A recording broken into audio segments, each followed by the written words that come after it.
Bonsoir tout le monde et bienvenue à cette séance publique du mois d'août. Donc, bienvenue aux gens qui sont avec nous dans la salle. Bienvenue aussi à ceux qui nous suivent via Télécœur ou le site Internet, la page Facebook de la Ville plutôt. Alors, merci d'être là, chers conseillers et conseillères, après notre petite période de vacances. Bien heureux de vous retrouver ce soir. Et on a quand même deux petits ajouts à l'ordre du jour, si ça vous va. Donc, en 16.1, on a un événement qui sera de passage sur la route 132. Donc, on a besoin d'une résolution pour faire une demande au ministère des Transports. Et on a en 16.2 l'embauche de notre nouvelle direction des services à la communauté. Alors, avec ces modifications-là, est-ce que j'ai quelqu'un pour en faire la proposition? Madame McMahon, est-ce que j'ai quelqu'un pour l'appuyer? Monsieur Massé, merci. Donc, vous avez aussi reçu le PV, le procès-verbal de notre séance du 14 juillet dernier. Alors, je ne sais pas s'il y en a qui avaient des questions, des commentaires. Sinon, je prendrai quelqu'un pour faire la proposition. Monsieur Massé, est-ce que j'ai quelqu'un pour l'appuyer? Madame Trudel, merci beaucoup. Prochain point, examen de la correspondance. Maître Loisel. Oui. Alors, nous avons reçu 5 correspondances à déposer sur la table du Conseil. Le premier, Espace Muni, correspondance. Ça s'appelle Ma plateforme électorale, municipalité 2025. C'est un dépôt. L'autre, député de Nicolet Bécancourt, ministère du Transport et de la Mobilité durable. Programme d'aide à la voirie locale, volet projet particulier d'amélioration, aide financière 2025, financement d'une somme maximale de 14 443 $. C'est un dépôt. L'autre, municipalité de Saint-Samuel, résolution numéro 2025-06-611, dénonciation au gouvernement du Québec de l'absence d'ajustement financier de certains programmes destinés aux municipalités. C'est un dépôt. 4.4, municipalité de Saint-Mathieu-de-Belleuil, résolution numéro 2025-008, demande au ministère de la Sécurité publique de prendre les mesures nécessaires pour assurer le retour des activités des contrôleurs routiers sur l'ensemble du territoire québécois. C'est une demande d'appui et un dépôt. Et 4.5, Ville de Côte-Saint-Luc, résolution numéro 25 079, demande au gouvernement du Québec qu'il maintienne le crédit d'impôt pour les dons aux partis politiques municipaux et aux candidats indépendants. Appui, dépôt, et je pense qu'une résolution va être adoptée d'appui à cet effet-là. Merci, Maître Loisel. En fait, le gouvernement du Québec a choisi d'abolir les crédits d'impôt, mais seulement au palier municipal à partir de 2026. Ce qui touche les partis politiques, mais aussi les candidats indépendants qui vont se présenter à l'élection de 2025 qui arrive à grands pas.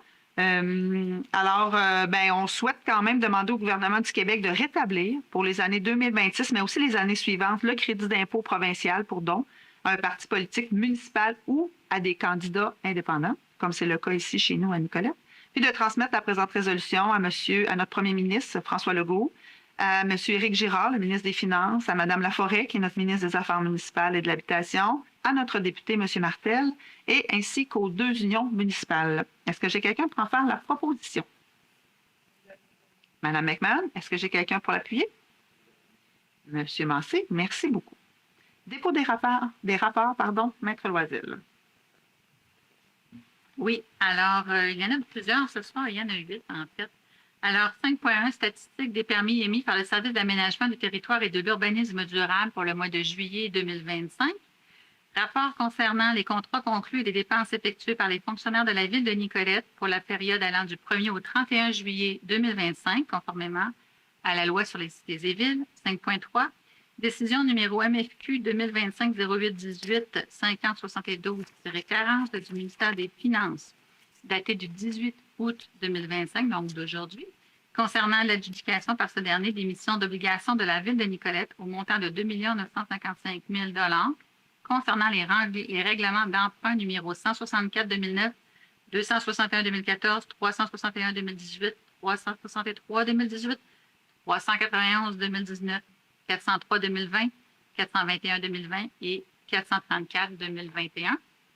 5.4, rapport concernant les permis d'autorisation de tenue d'événement par le titulaire du poste de directrice des services de la communauté pour le mois de mai à juillet 2025, conformément à l'article 48.1 de notre règlement 470-2023.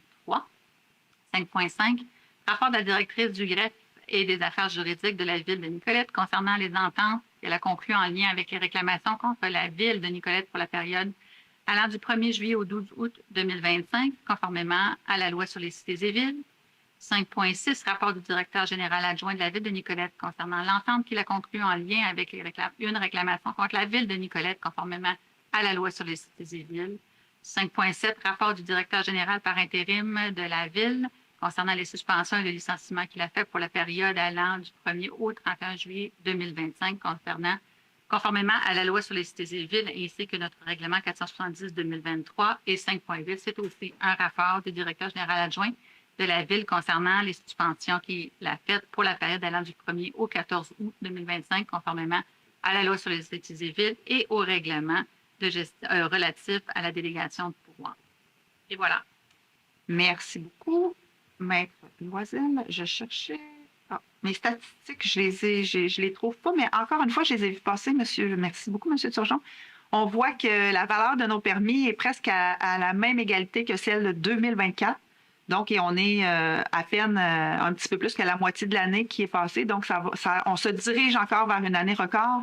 Et même en termes de nombre de portes et de logements, on est presque à la même hauteur que l'année 2024 au complet. Donc, il y a encore beaucoup de construction et de développement qui se fait à la Ville de Nicolette.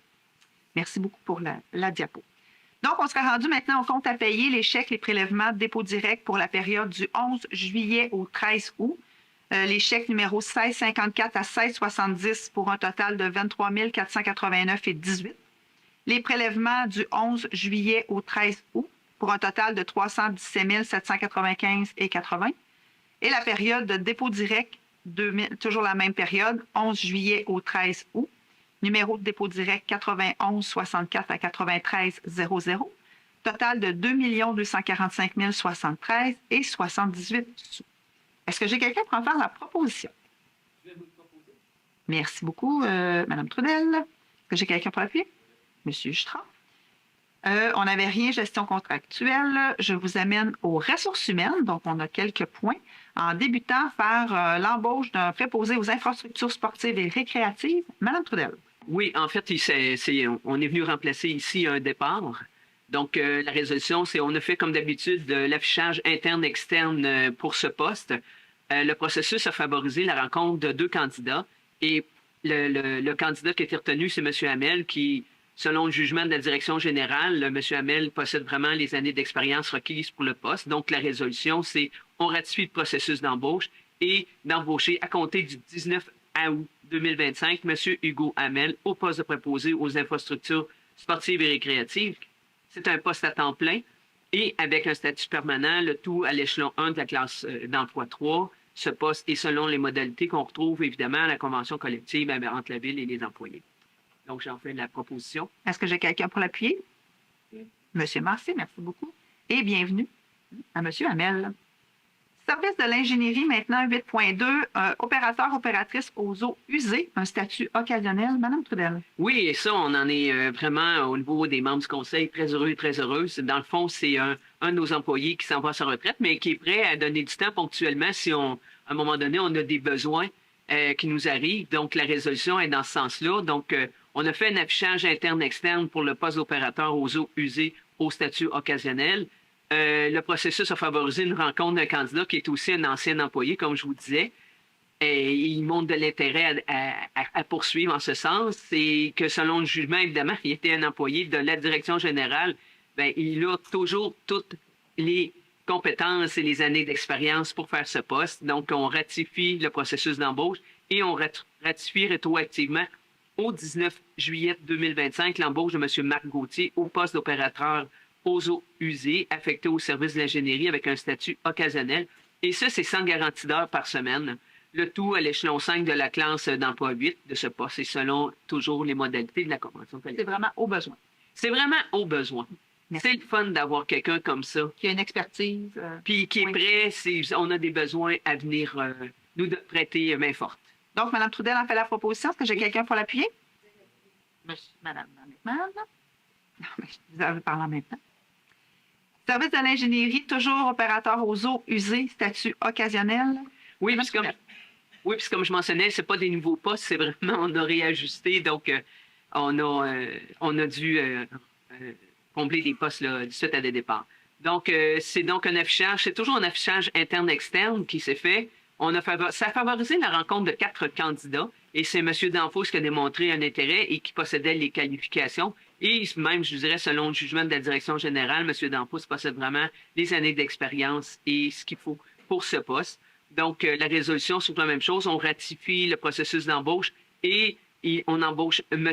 Pierre Danfos à compter du 25 août au poste d'opérateur aux eaux usées qui est affecté au service d'ingénierie avec un statut occasionnel, une garantie minimum de 36 heures par semaine. Juste préciser ici, quand on dit un statut occasionnel puis qu'on fait 36 heures par semaine, c'est un poste qui ne dure pas 12 mois par année. Donc, c'est pour ça qu'il est occasionnel. Le tout à l'échelon 2 de la classe d'emploi 8 de ce poste, selon les modalités toujours de la Convention, et j'en fais la proposition. Merci, Mme Trudel. Est-ce que j'ai quelqu'un pour l'appuyer? Monsieur Jutra? Merci beaucoup. 8.4, toujours à la centrale de traitement de l'eau, opérateur eau usée, statut occasionnel toujours. Mme Trudel? Tout à fait. Donc, on a encore fait un affichage interne-externe. On a rencontré à nouveau 4 candidats et c'est M. Grenier-Plamondon qui a démontré un intérêt et qui possède... Madame, pardonnez-moi. Madame Grenier-Plamondon qui a démontré un intérêt et qu'elle possédait les qualifications. Donc, et selon le jugement aussi de la direction générale, elle possède les années d'expérience minimale pour combler ce poste. Donc, on ratifie le processus et on l'embauche pour un remplacement s'échelonnant du 26 août 2025 au 31 décembre 2025, inclusivement Mme Kim Grenier-Plamondon au poste d'opératrice aux eaux usées affectées toujours au service d'ingénierie, avec la possibilité de prolongation si le Conseil l'autorise préalablement avec un statut occasionnel. C'est un minimum de 36 heures garanties semaine. Elle est à l'échelon 1, classe 8 de ce poste, et on respecte toujours les modalités de la convention collective. On fait toujours la proposition, oui. merci, Mme Trudel. Est-ce que j'ai quelqu'un pour l'appuyer? Monsieur Jutra. Donc, on souhaite la bienvenue à M. Danfos et à Mme Grenier-Plamondon. Il y aura un autre point un petit peu plus tard, Mme Trudel, Oui. avec la direction des services à la communauté. Alors, service d'aménagement du territoire, rien ce soir. Service du greffe et des affaires juridiques, on y va dans le fond avec le PPC-moi de la rue Martin. La municipalisation du réseau d'aqueduc. En fait, vous vous souvenez qu'il y a un projet sur la rue Martin, on le voit à l'écran, 11 bâtiments, 9 bâtiments d'un étage et 2 bâtiments de 2 étages, donc ce qui fait un total de 52 logements. On a eu une discussion sur la municipalisation du réseau parce que c'est un réseau privé qui va desservir quand même plusieurs personnes. Actuellement, les gens s'occupent de leur propre réseau privé jusqu'à temps qu'ils se raccordent au réseau d'aqueduc de la ville. Là, c'est un peu différent, c'est qu'il va y avoir quand même plusieurs tuyaux là, d'aqueduc qui vont passer sur ce terrain-là. Et ce qu'on s'est dit, c'est que pour toutes sortes de questions de qualité d'eau, de rinçage aussi annuel du réseau, il faut que ça se fasse au bon moment, puis il faut que ça se fasse aussi en cohérence avec ce que la ville fait déjà. Il pourrait y avoir des délais parfois dans l'entretien, tout ça pour toutes sortes de raisons de santé puis de sécurité, puis de cohérence avec ce qu'on fait à la ville. On souhaite municipaliser ce réseau-là. Donc, le promoteur va construire le réseau et ensuite, il va nous le céder et évidemment, va venir avec ça. Donc, ça va se faire en 2 temps. Ce soir, ce qu'on est en train de dire, c'est que oui, on est prêt à faire ça et on va devoir signer une entente, bien sûr, avec le promoteur. Mais dans un deuxième temps, au budget, vous savez, il y a toujours la partie budget, puis il y a la partie de la réglementation sur la taxation, où on annonce tous nos taux pour toute l'année. Et il y aura, bien sûr, une taxation, parce qu'il va y avoir des frais pour la ville à entretenir ce réseau-là, et on souhaite que ces frais-là soient vraiment assumés par le promoteur, par les promoteurs, mais ce sera la ville qui fera le travail. Est-ce que j'ai quelqu'un pour en faire la proposition? M. Jutra, est-ce que j'ai quelqu'un pour l'appuyer? M. Massé, merci beaucoup. 10.2 maintenant, vous savez qu'on a maintenant un comité consultatif en transition socio-écologique, notre ancien comité consultatif en environnement qui a migré vers cette appellation et cette nouvelle mission, je dirais. Et on s'est doté d'une politique de fonctionnement. Madame Aubin. Oui, en fait, En fait, la présente résolution, c'est pour remplacer le cadre normatif qui existait depuis 2016 pour le fonctionnement du comité consultatif en environnement. L'objet de la résolution, c'est vraiment de le modifier vers une politique de fonctionnement du comité consultatif sur la transition socio-écologique de la ville de Nicolet. Donc, ce soir, la politique, elle a été soumise aux membres du conseil municipal et le but de la résolution, c'est d'adopter la politique. Donc, j'en fais la proposition. Merci beaucoup, Mme Aubin. Est-ce que j'ai quelqu'un pour l'appuyer?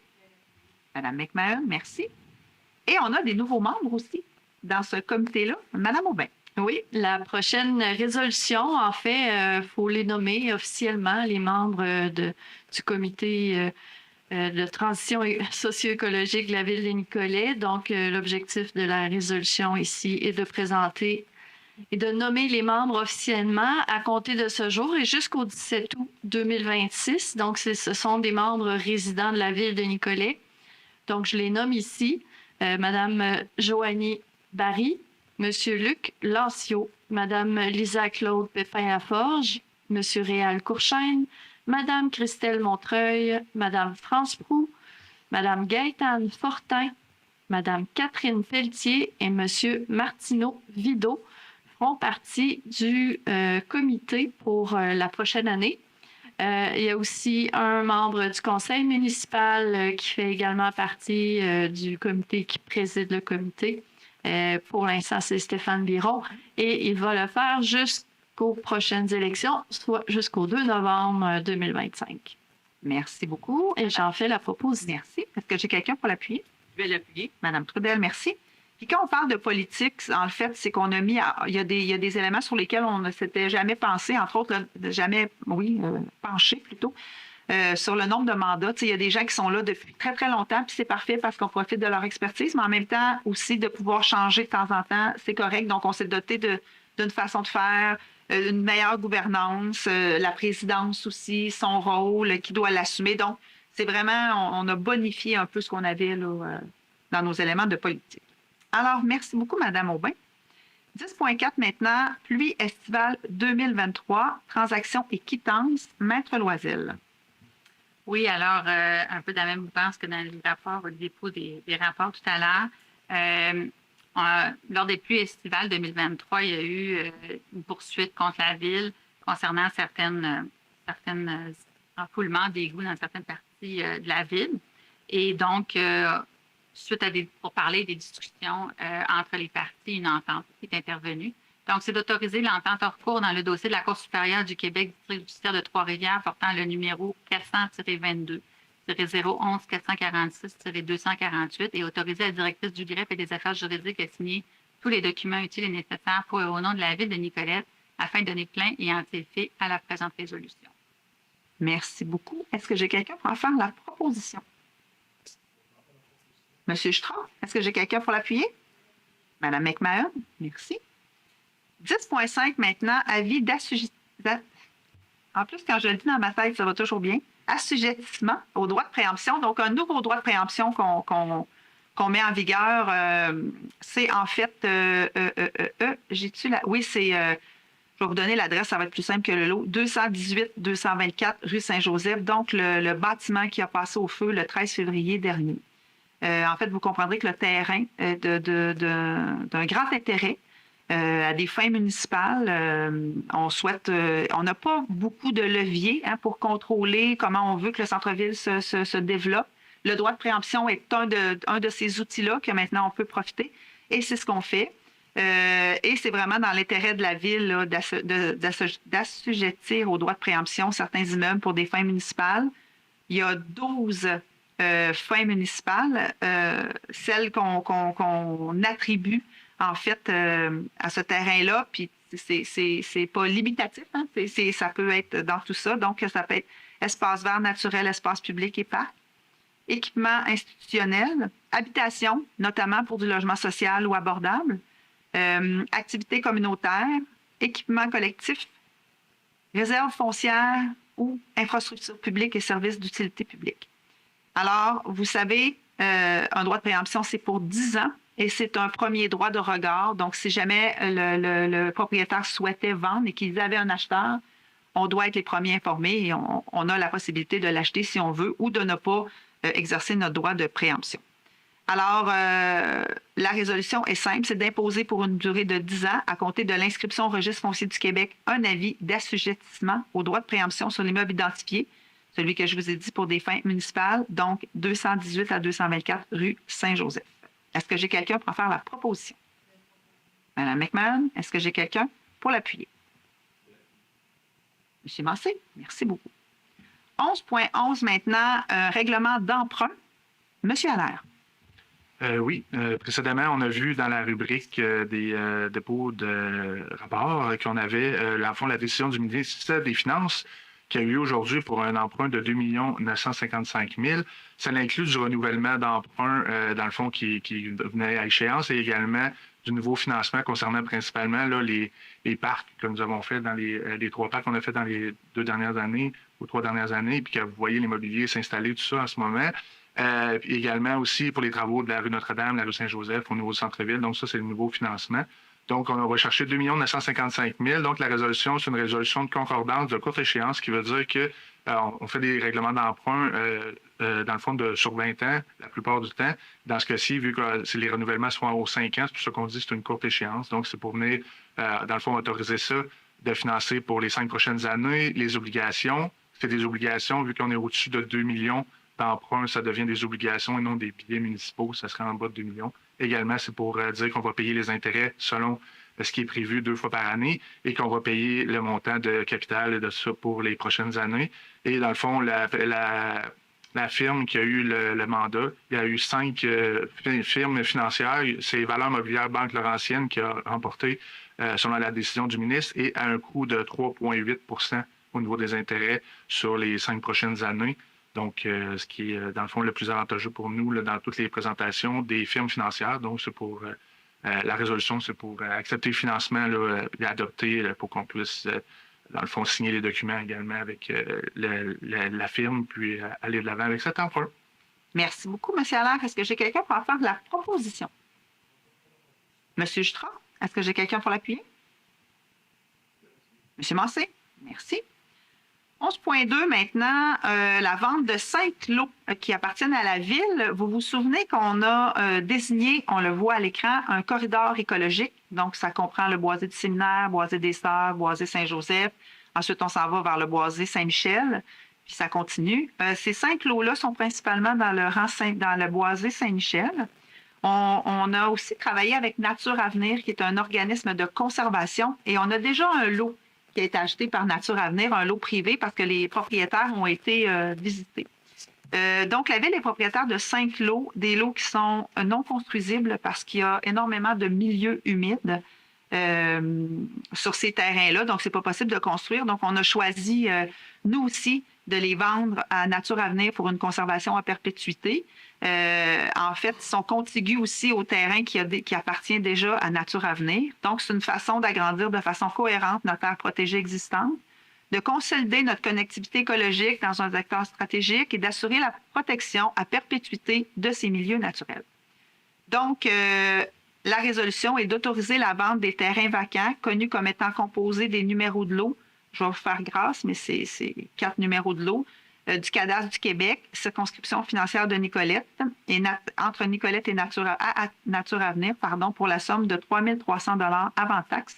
C'est des lots qui, vous comprendrez, n'ont pas une grande valeur puisqu'on ne peut pas rien faire avec. Donc, c'est pour ça que le montant est quand même minime. Et d'autoriser la mairesse ou en son absence la mairesse suppléante, ainsi que le directeur général ou en son absence le directeur général par intérim, à signer pour et au nom de la ville de Nicolette l'acte des terrains vacants précités préparé par Maître Isabelle Desmarais, tel que soumis en projet. Est-ce que j'ai quelqu'un pour en faire la proposition? Madame Trudel, est-ce que j'ai quelqu'un pour l'appuyer? Monsieur Massé? 5 lots, oui. 11.3 maintenant, Fondation de l'Université du Québec à Trois-Rivières. Donc, la ville souhaite s'impliquer par des bourses pour encourager des étudiants universitaires de l'UQTR qui sont, bien sûr, nicolétains ou nicolétaines. Donc, c'est la convention de don. Alors, c'est très simple. C'est d'autoriser la convention de don avec la Fondation de l'Université de l'UQTR.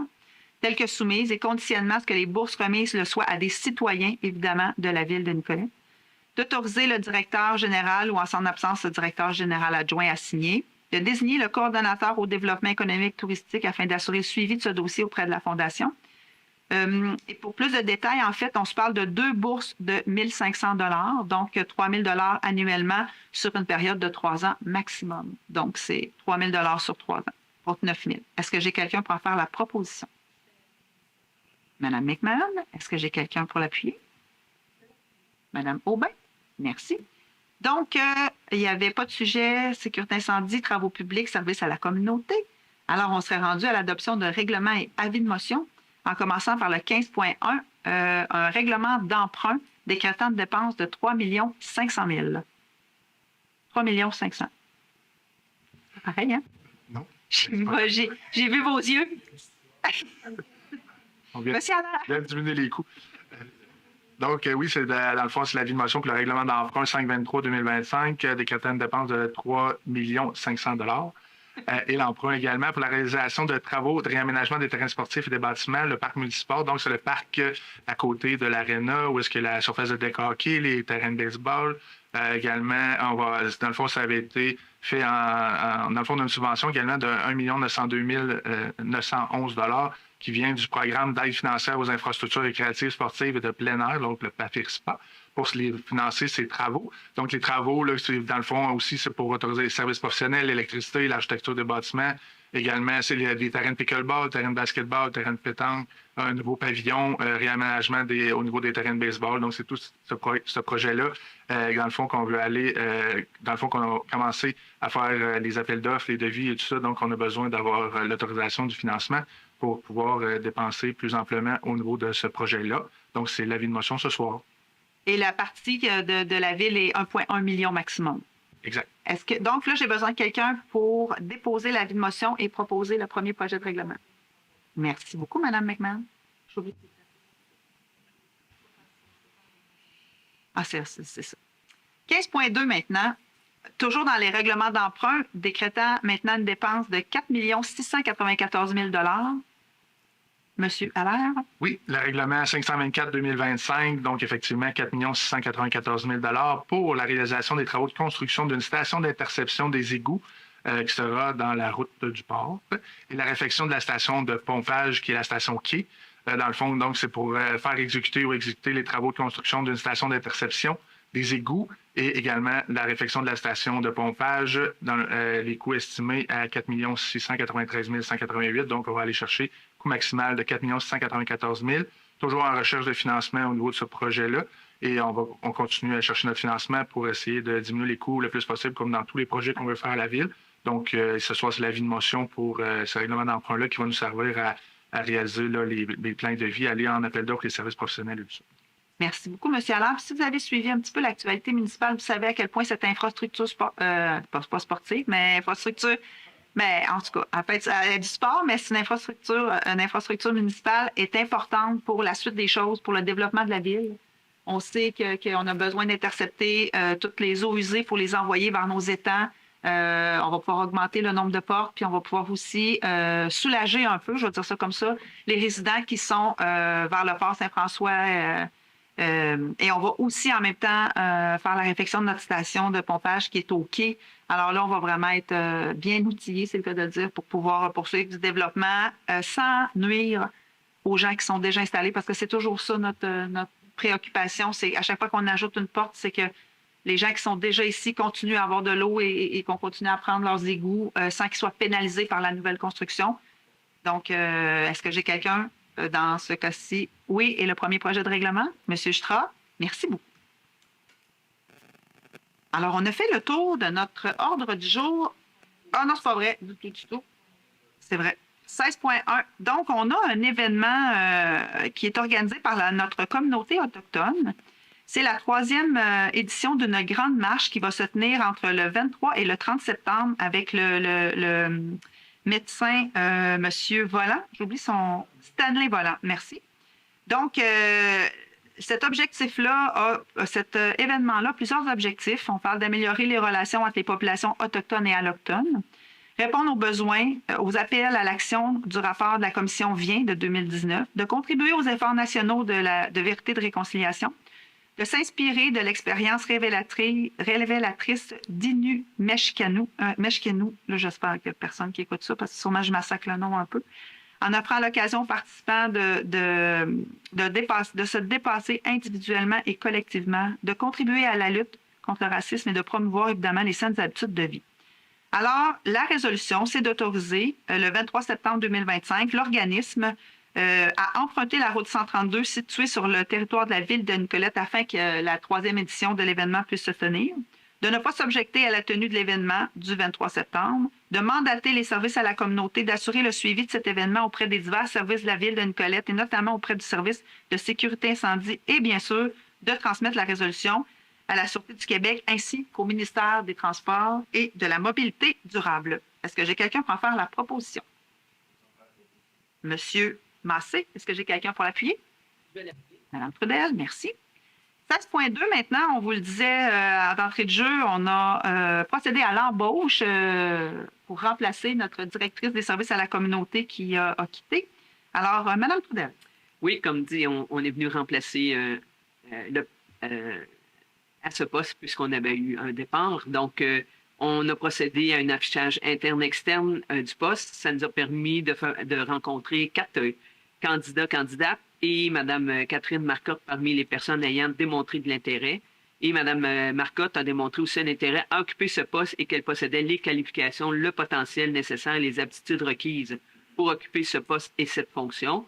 Et selon le jugement aussi de la direction générale, elle a tout ce qu'il faut pour combler ce poste. Donc, il s'agit de ratifier l'affichage interne-externe et d'embaucher à compter du 8 septembre Mme Catherine Marcotte au poste de directrice des services à la communauté à l'échelon 5 de la classe d'emploi 5 et selon les modalités retrouvées à la politique administrative. Merci. Donc, je fais la proposition. Merci, Mme Trudel. Est-ce que j'ai quelqu'un pour appuyer? Oui. Monsieur Massé, et on souhaite la bienvenue Oui. à Mme Marcotte. Bel ajout à notre équipe. Absolument. Qu'elle a de l'expérience, puisque c'est un emploi qu'elle occupe ailleurs. Merci dans beaucoup. ses fonctions. C'est super. Avant de passer à la période de questions et la période d'intervention des membres du Conseil, je voulais quand même vous faire un suivi sur quelques dossiers qui suscitent quand même plusieurs questionnements de la part de la population, puis que je comprends que des fois, on ne voit pas grand changement, mais il y a beaucoup de travail qui se fait. Entre autres, je veux vous parler de l'ancien palais de justice. Si vous êtes passé là récemment, vous voyez que le terrain n'est absolument pas entretenu et que le bâtiment aussi commence quand même à démontrer des marques de décomposition, je vais dire ça comme ça. Et ça nous inquiète parce que c'est quand même un bâtiment patrimonial important pour la ville. Alors, je veux juste vous dire qu'on a à cœur de protéger ce bâtiment-là patrimonial malgré l'apparence en ce moment qu'il y a.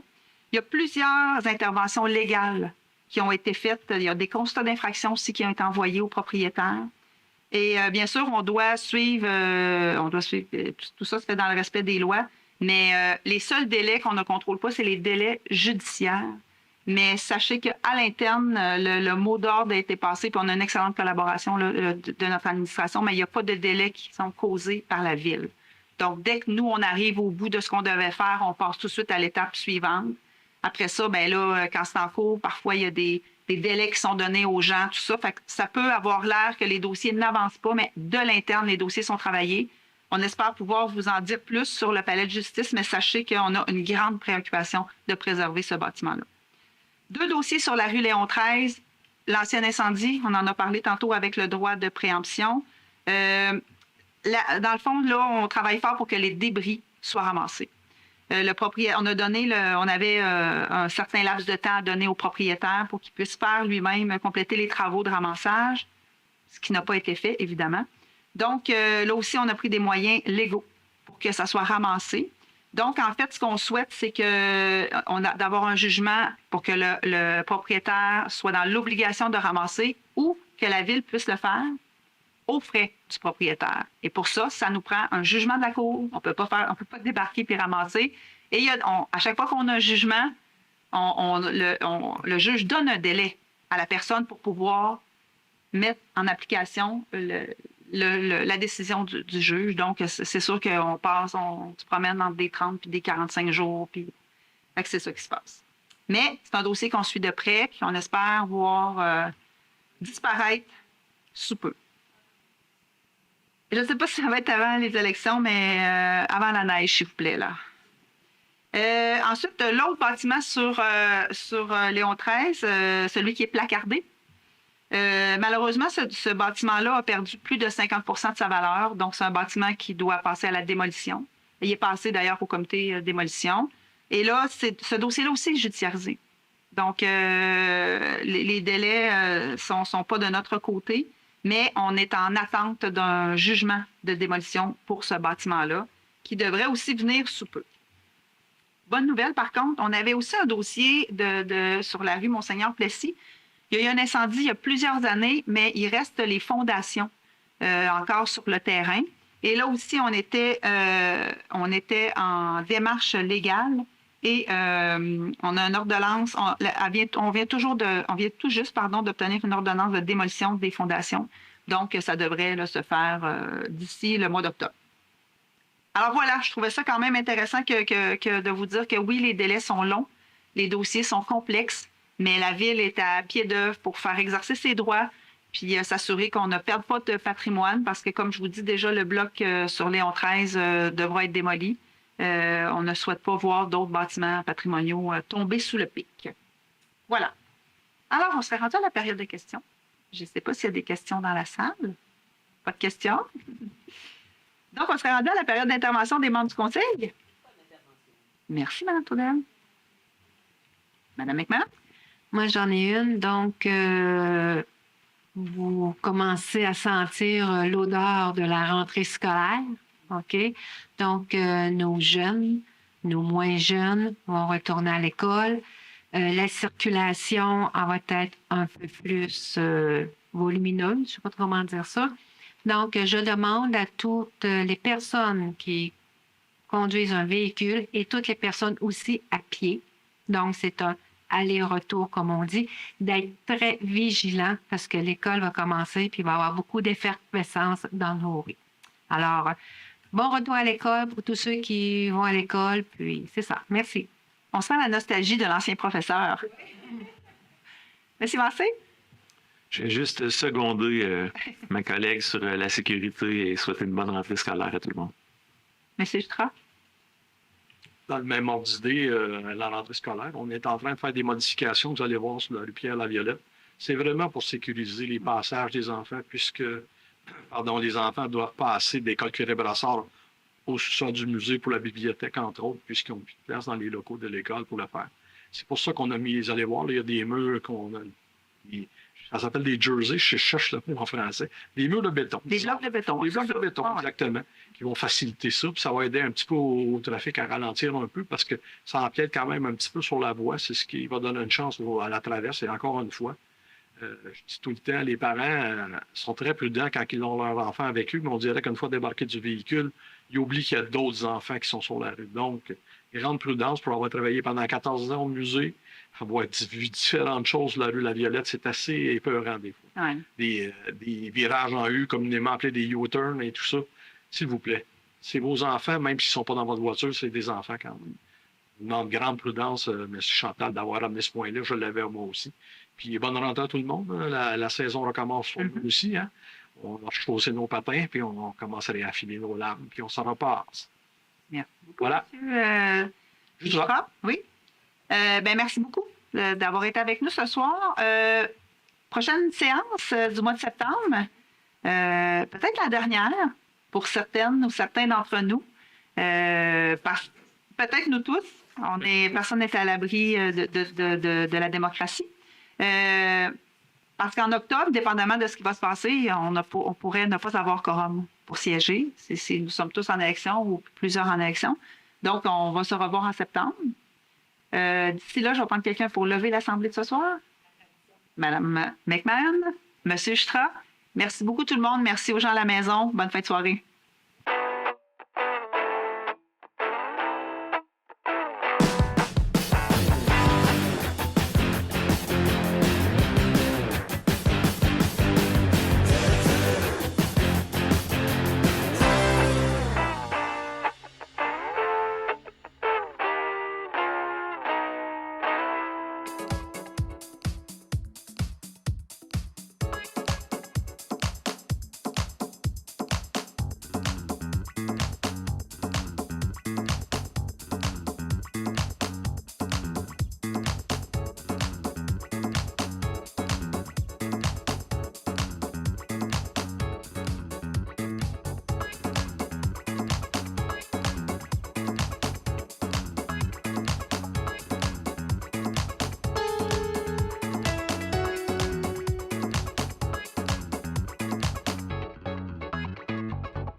Bonjour, ici Marie-Josée Marino-Arnois et bienvenue à l'émission Mon français, j'en prends soin.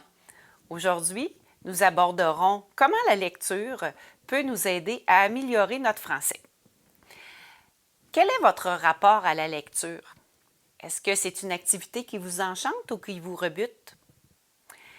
Selon Daniel Pénac et les 10 droits du lecteur, vous avez le droit de ne pas lire, vous avez le droit de sauter des pages, vous avez le droit de ne pas terminer un livre et vous avez le droit de lire n'importe où.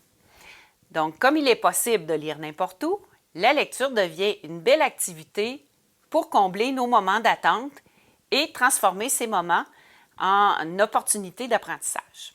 La lecture est une porte ouverte sur un monde de connaissances. En lisant régulièrement, vous pouvez non seulement enrichir votre vocabulaire, mais vous pouvez entrer en contact avec différents styles et structures grammaticales et stylistiques des différents auteurs que vous côtoyez. Les bibliothèques regorgent de variétés de textes et vous permettent d'explorer des genres et des styles différents. Dans cette vidéo, nous allons explorer différentes stratégies pour tirer le meilleur profit de toutes vos lectures et vous encourager dans vos efforts à poursuivre vos lectures. Vous pouvez y aller avec des journaux, des romans, des blogs, des bandes dessinées. Vous découvrirez que la lecture est un allié précieux dans votre parcours pour améliorer votre français. Alors, ouvrez un livre et laissez-vous transporter dans l'univers fascinant des mots. Eh oui, lire des livres, des revues, des articles de journaux permet d'améliorer notre français. C'est même un des meilleurs moyens, pour les enfants entre autres, d'enrichir le vocabulaire, pour s'informer et pour se créer des mondes imaginaires. La lecture présente de nombreux avantages pour l'apprentissage du français. En lisant régulièrement, chaque livre ou texte que nous lisons nous expose à de nouveaux mots et expressions. Prenons l'habitude de noter ceux que nous ne connaissons pas et de les chercher dans un dictionnaire. La lecture permet d'améliorer notre grammaire car les structures grammaticales sont plus faciles à comprendre lorsqu'elles sont utilisées dans des contextes réels. La lecture nous permet donc de voir comment les phrases sont construites et comment les temps verbaux sont utilisés. Lire nous aide également à améliorer notre compréhension écrite.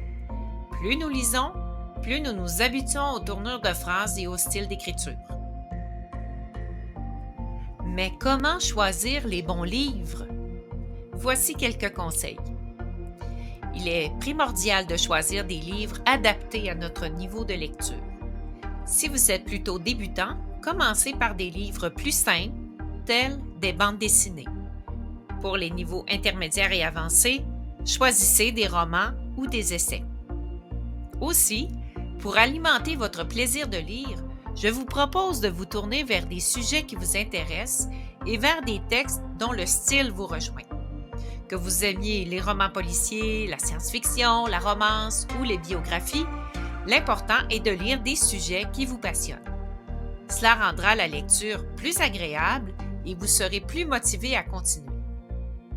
Utilisez ce que vous aimez regarder à la télévision ou au cinéma pour vous guider dans vos choix de lecture. Une fois bien lancé, prenez le risque de varier les genres.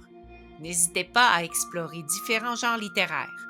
La diversité des lectures vous expose à différents styles d'écriture et enrichit votre culture générale. Toutes les lectures sont bonnes, autant que le sujet vous intéresse. Voici d'autres astuces pour tirer le meilleur parti de vos sessions de lecture, qu'elles soient sur un support papier ou sur un support numérique. Il est intéressant de noter les nouveaux mots et les expressions intéressantes. Vous pourrez ainsi relire vos notes régulièrement pour consolider vos apprentissages et les réutiliser dans des conversations. Parfois, selon les municipalités, il est possible de rejoindre des clubs de lecture. Sinon, pourquoi pas en créer un si ça n'existe pas? Il y a beaucoup de plaisir à retirer de discuter des livres qu'on a lus avec des amis. Les livres sur support papier et numérique peuvent être empruntés dans les bibliothèques municipales faisant partie du réseau Biblio. Même loin de Montréal, il est possible d'emprunter des livres numériques à la Bibliothèque et Archives nationales du Québec en se créant gratuitement un compte usager. Une autre astuce intéressante est de se faire la lecture en ayant recours aux livres audio numériques. Et oui, la lecture audio, c'est aussi de la lecture. Il est possible d'emprunter ce type de livre auprès des bibliothèques faisant partie du réseau Biblio du Québec ou de les télécharger gratuitement sur la plateforme audio de Radio-Canada ou encore d'aller sur le site web littératureaudio.com. Un défi de lecture sur toute l'année? Pourquoi pas? La Libraire, qui est une coopérative des librairies indépendantes du Québec, des Maritimes, de l'Ontario et du Manitoba, propose un défi littéraire aux lecteurs.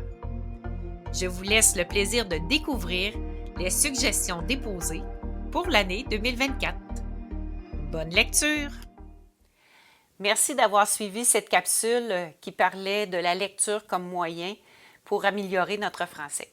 J'espère que vous avez trouvé des conseils et des stratégies pour vous soutenir dans votre apprentissage du français au quotidien. N'oubliez pas que chaque livre, que ce soit un article de journal ou une bande dessinée, vous rapproche de votre maîtrise du français. Comme nommé dans la capsule, la lecture vous permet d'enrichir votre vocabulaire, d'améliorer votre compréhension et de découvrir des univers et des perspectives différentes. Chaque type de lecture a quelque chose de précieux à offrir. Alors, continuez à explorer les pages des livres qui vous intéressent et laissez-vous emporter par la magie des mots. Je vous souhaite de nombreuses découvertes littéraires.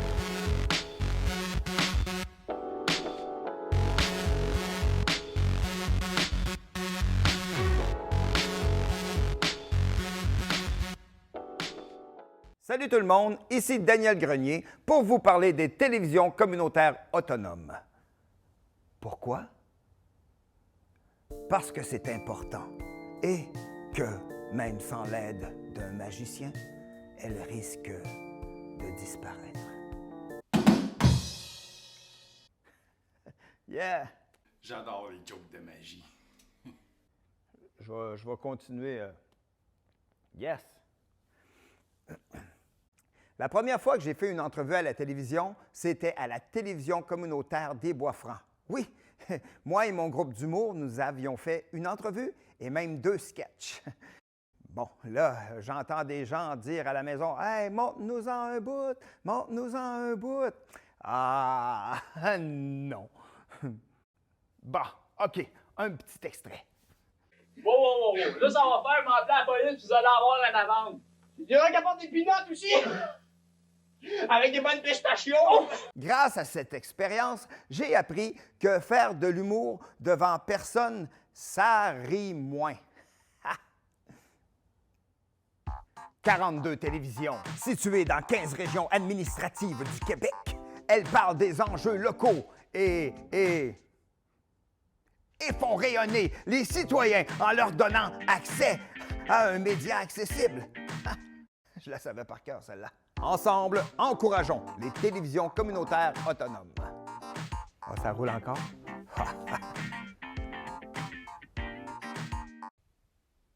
J'ose ma télé communautaire.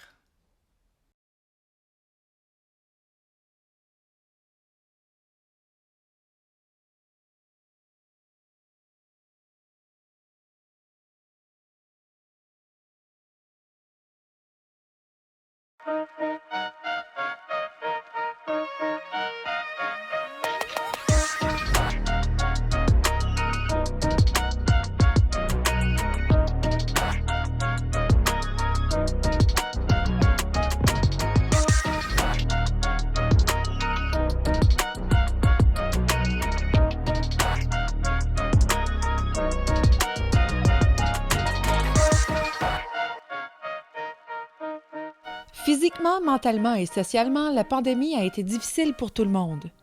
Durant ce temps, les intervenants en maison des jeunes ont vu les jeunes se désengager au niveau des apprentissages en mode virtuel. Le décrochage scolaire, une réalité que vivaient les jeunes du Québec, n'a fait qu'exacerber cette réalité. La persévérance scolaire est devenue un sujet récurrent et préoccupant pour les intervenants en maison de jeunes. Adolescentes et adolescents en pleine phase de construction de leur identité, ayant un grand besoin d'appartenance, se sont retrouvés isolés pendant un long moment. Puis, par intermittence, les intervenants ont observé un effritement des liens significatifs avec les jeunes qu'ils accompagnent, notamment dû au fait que la pandémie force l'offre de services des organisations à inclure un volet virtuel. Isolés, les jeunes ont perdu leurs repères et leur routine. Aujourd'hui, en creux de vague, une peur sociale s'est installée pour nos jeunes. La vulnérabilité familiale s'est accentuée et l'anxiété a pris une place majeure dans la vie post-pandémie. Au-delà de la fréquentation scolaire à proprement parler, la maison de jeunes, un milieu de vie pour adolescents, sont restés présents pour les jeunes. Ouverts de plusieurs façons, s'adaptant jour après jour pour les soutenir dans leurs processus fondamentaux de socialisation et du développement de leur personnalité. D'où l'importance de la fréquenter et de continuer de la fréquenter afin d'accompagner cette belle jeunesse québécoise. De ce fait, les 3 maisons de jeunes de Bécancour sont passées à l'action afin de développer un projet sur la persévérance scolaire et la prévention du décrochage scolaire.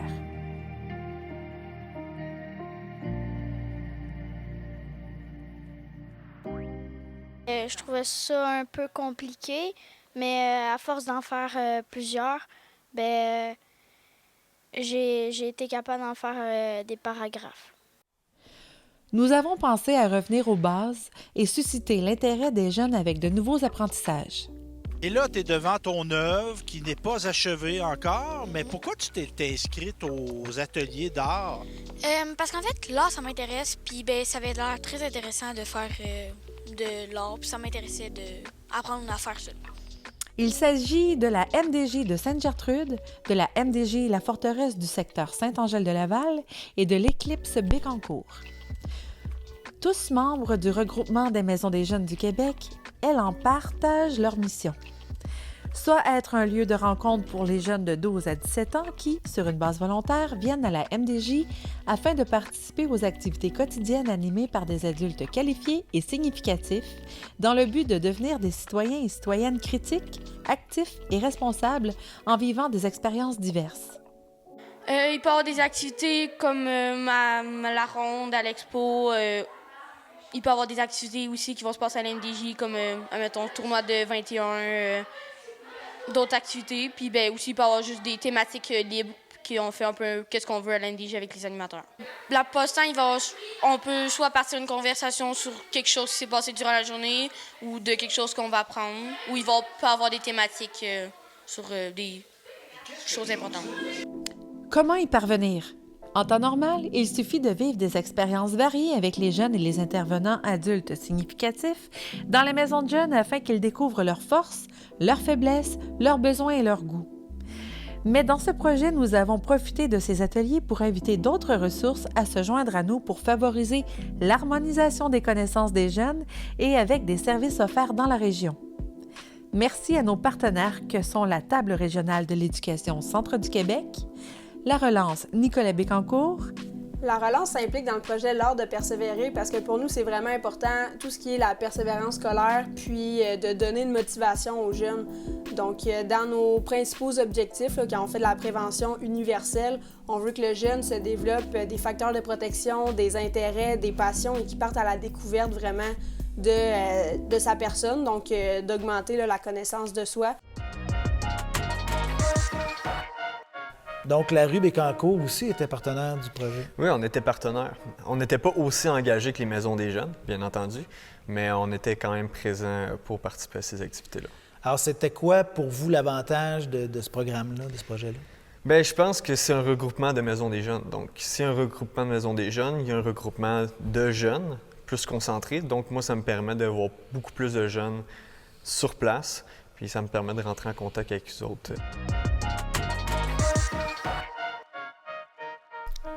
Donc, en temps de pandémie, comment fait-on? Eh bien, on fait pareil dans le respect des consignes sanitaires. Nos 3 maisons des jeunes ont donc concocté un programme varié, participatif et volontairement contagieux. C'est un environnement incroyable, magique, tellement... c'est réjouissant de travailler dans un centre où il y a des jeunes. On peut être créatif, mettre notre énergie aussi, parce que veut pas, on a tous des énergies différentes. C'est une superbe activité, là. C'est très coloré, ça fait du bien. Elles ont approché des artistes, des professionnels de différents horizons et leur ont demandé de donner des ateliers aux jeunes. Pas des conférences, des ateliers sur leur art, leur profession. De façon à ce que les jeunes présents goûtent à toutes sortes de choses d'une façon très concrète en y participant. Moi, je suis beaucoup artistique, puis j'ai comme tout le kit chez moi, là. Fait que je fais mettons, de la sculpture aussi des fois, puis plein de choses comme ça, là. J'ai bien aimé dessiner, puis faire de l'aquarelle. Le poème, ça, c'était comme plus difficile, mais c'est le fun pareil. Ce qu'on cherchait ainsi à développer chez eux, c'est l'art de persévérer. C'est le nom qui a été choisi par nos jeunes pour désigner le projet. Les vecteurs choisis comprennent, outre cette vidéo diffusée sur les ondes de Télécœur, un balado disponible auprès du poste de radio via 90.5 et les réseaux sociaux, bien évidemment. Je suis partie d'une idée de mon nom. Là, il y a une de mes amies qui m'a dit d'enlever l'Y parce que ça va faire plus court. Puis après, j'ai décidé des couleurs au hasard qui se mélangeaient bien. Puis après, il y a Maxime qui m'a aidé à partir. Ce que j'ai apprécié le plus, c'est peut-être de faire un rap en équipe de 2. C'est le fun. Puis après, le rire devant les autres, c'était drôle aussi, là. Journalisme, peinture, poésie, photographie, autant de modes d'expression que les jeunes ont pu explorer, en poussant plus loin par eux-mêmes les notions abordées lors des ateliers. Salut, moi je m'appelle Charlotte Ducette, je viens de la Maison des Jeunes de la Forteresse. Puis aujourd'hui, j'ai participé à l'activité de la photographie. Puis j'ai appris plein de choses, puis j'ai vraiment aimé ça.